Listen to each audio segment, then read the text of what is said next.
On October 7th, Hamas launched a surprise attack on Israel from the Gaza Strip.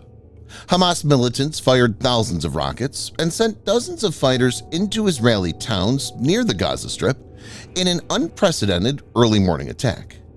Backed by a barrage of rockets, dozens of Hamas militants broke out of the blockaded Gaza Strip and carried out indiscriminate killings.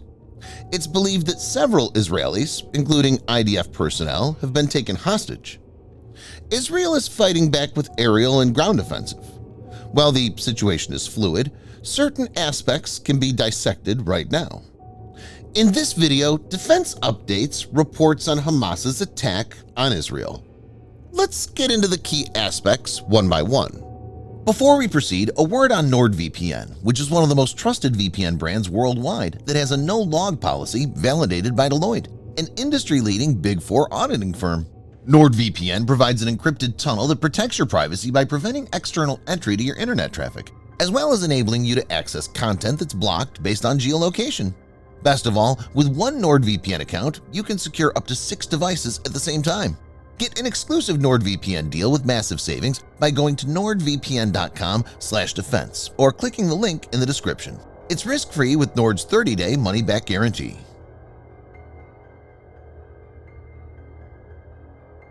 The scope of this infiltration attack indicates a huge level of planning and preparation spanning months or years. Around 5,000 rockets seem to have been deployed and fired within about 30 minutes. It's also unclear how Hamas fighters were able to get in through very strong border defenses without much counterfire from Israeli forces. The militants penetrated the Israeli territory by land, sea, and air, taking civilians hostage and waging urban battles in densely populated areas. Hamas fighters used motorcycles, pickup trucks, and boats in a highly coordinated manner. In a dramatic escalation unseen in decades, Hamas also sent paragliders flying into Israel. It's highly likely that a foreign entity has helped Hamas plan this. Such a number of ammunition can't be accumulated in 1 or 2 days, and a significant number of Hamas fighters must have been involved.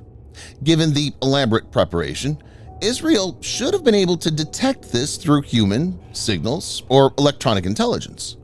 There are no two ways about it. This is a massive intelligence failure. The last time Israel was blindsided this badly was the '73 war. The failure is augmented by the fact that Israel should have anticipated some sort of provocation, given that they were close to a peace deal with the Saudis. Now, the question of how the militants were able to stage such a huge and coordinated attack without triggering Israeli intelligence apparatus.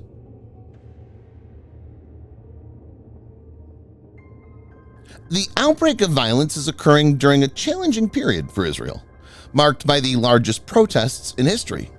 These protests are in response to Prime Minister Netanyahu's proposal to curtail the powers of the Supreme Court, while he is concurrently facing a corruption trial. This protest movement, which accuses Netanyahu of attempting to consolidate power, has deeply polarized Israeli society and triggered internal unrest within the Israeli military.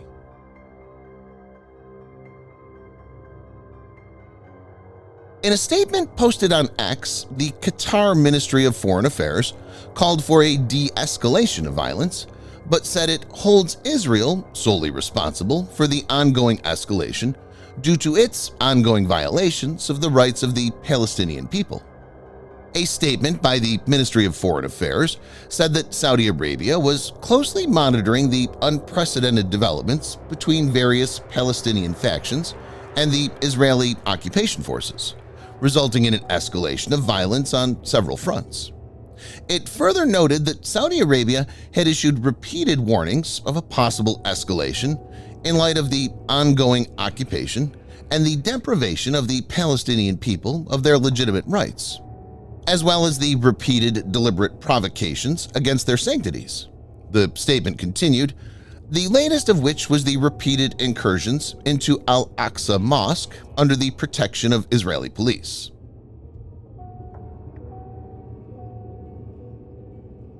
Given the widespread support for the Palestinians being voiced by various Arab governments in the region, the progress of the Abraham Accords has suffered significant damage. The Abraham Accords are bilateral agreements on Arab-Israeli normalization signed between Israel and the United Arab Emirates and Bahrain on September 15, 2020. Mediated by the United States, the initial announcement of August 13, 2020 concerned only Israel and the United Arab Emirates before the announcement of a follow-up agreement between Israel and Bahrain on September 11, 2020. In December 2020, the Israel-Morocco Normalization Agreement was signed. On January 6, 2021, following up on the Israel-Sudan Normalization Agreement, the government of Sudan signed the Abraham Accords Declaration in Khartoum, witnessed by American Treasury Secretary Steve Mnuchin. The U.S.-Saudi-Israeli deal is also shaping up. Several experts have pointed out that the timing of the attack is not coincidental, but is designed to derail the U.S.-Saudi-Israeli arrangement.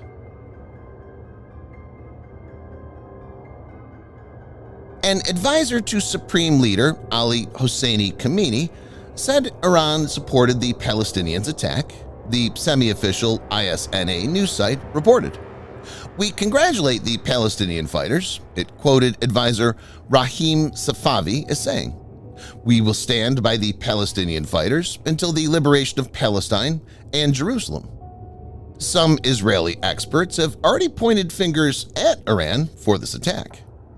Iran supports numerous proxies and militias in the region, including Hamas and Hezbollah. There is the possibility that Hezbollah could also jump in if Iran directs it so. Their participation would pose a dual-front challenge for Israel and introduce a substantial number of additional hostile forces into the conflict.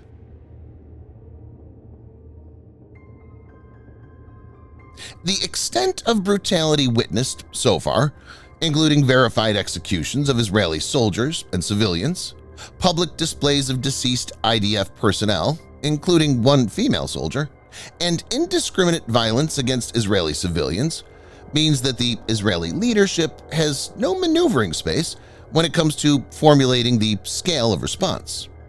Benjamin Netanyahu has stated, "We will turn all the places in this evil city where Hamas is hiding into ruins. What happened today will not be seen in Israel, and I will make sure it does not happen again. The IDF will immediately use its full force to destroy Hamas's capabilities. We will avenge this black day."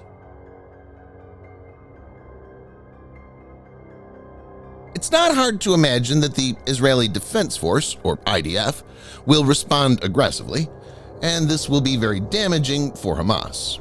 Make no mistake, Israel is very strong militarily.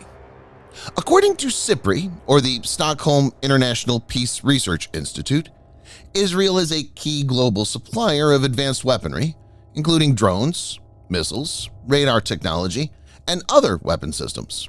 In 2020, it was the 12th biggest arms supplier, with more than $345 million in weapons sales to 16 countries. Israel has military might, and history tells us that the country has mental toughness needed in this kind of situation. Subscribe for more videos like this.